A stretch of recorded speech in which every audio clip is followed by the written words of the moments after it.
Bienvenue dans Labyrinthe d'horreur. Paris est connu pour ses lumières et ses rues pleines de vie. Mais certaines nuits, derrière les immeubles anciens et les ruelles silencieuses, une autre ville apparaît. Thomas, photographe indépendant de 32 ans, passait ses nuits à explorer les quartiers les plus étranges de Paris avec son appareil photo.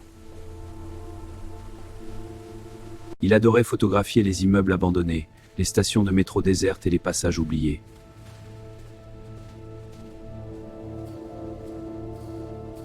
Un soir d'automne, alors qu'il marchait dans Belleville sous une pluie fine, son téléphone vibra.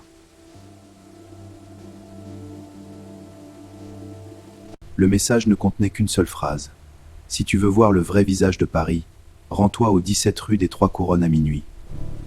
Viens seul. » À 23h45, il arriva devant un vieil immeuble oublié, coincé entre deux bâtiments modernes.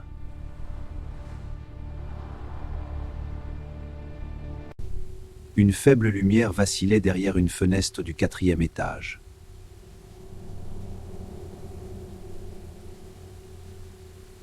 Thomas poussa la vieille porte grinçante et entra dans l'immeuble.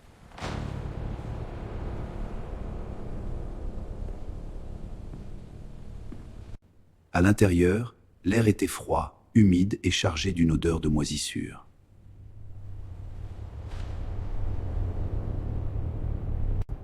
Au 4e étage, une porte entr'ouverte laissait passer une lumière jaune.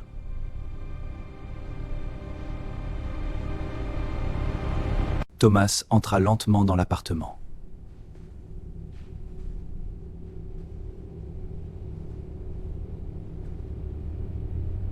Thomas entra lentement dans l'appartement.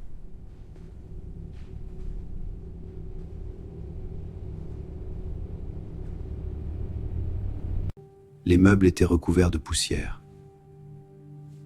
Les murs semblaient abandonnés depuis des décennies. Certaines avaient été prises récemment. D'autres semblaient dater de plusieurs années.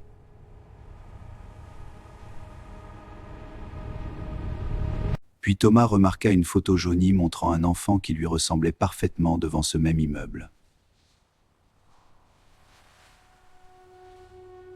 Sur une table, une vieille cassette audio reposait à côté d'un magnétophone encore branché.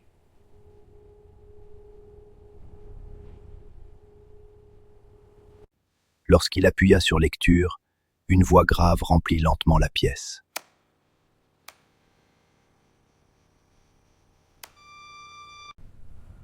La voix parlait d'un appartement numéro 47 et d'un souvenir effacé.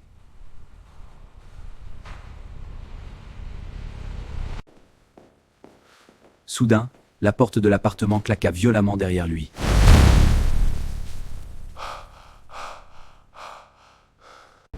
Thomas courut vers l'entrée, mais la porte refusait de s'ouvrir. « Allez, ouvre-toi! Non, pourquoi tu ne vends pas? Ah! Laisse-moi entrer! » Puis il entendit des pas lents dans le couloir.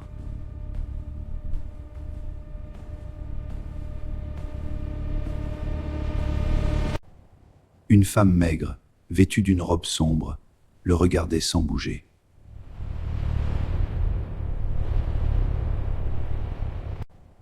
Une femme maigre, vêtue d'une robe sombre, le regardait sans bouger.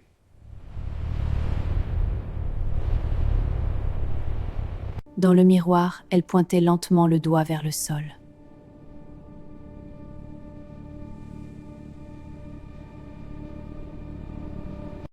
Sous le vieux tapis du salon, Thomas découvrit une trappe en bois.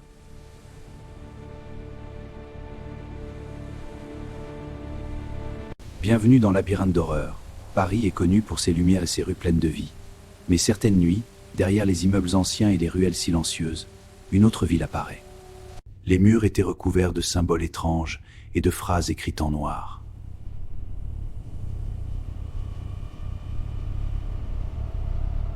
Les murs étaient recouverts de symboles étranges et de phrases écrites en noir.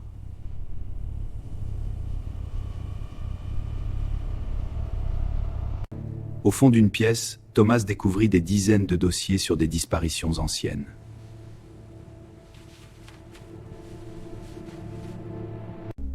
Toutes les victimes avaient vécu dans l'appartement 47.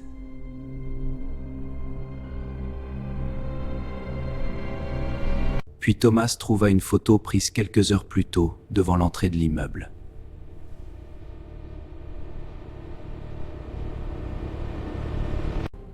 Sur cette photo, une silhouette se tenait juste derrière lui.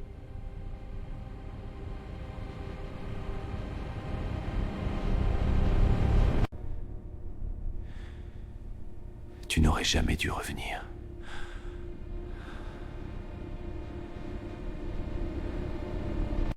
Thomas se retourna brusquement. La femme du miroir était là.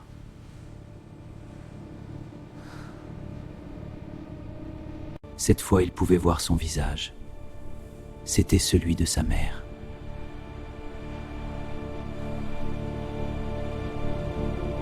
Thomas lâcha sa lampe. La cave plongeait immédiatement dans l'obscurité.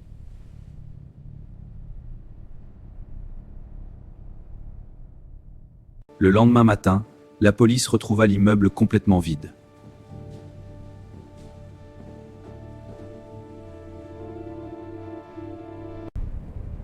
Aucune trace de Thomas, aucune photo, aucune cassette.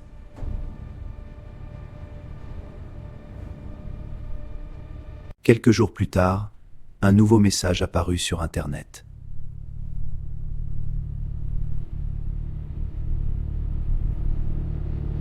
Merci d'avoir regardé cette histoire sur Labyrinthe d'horreur.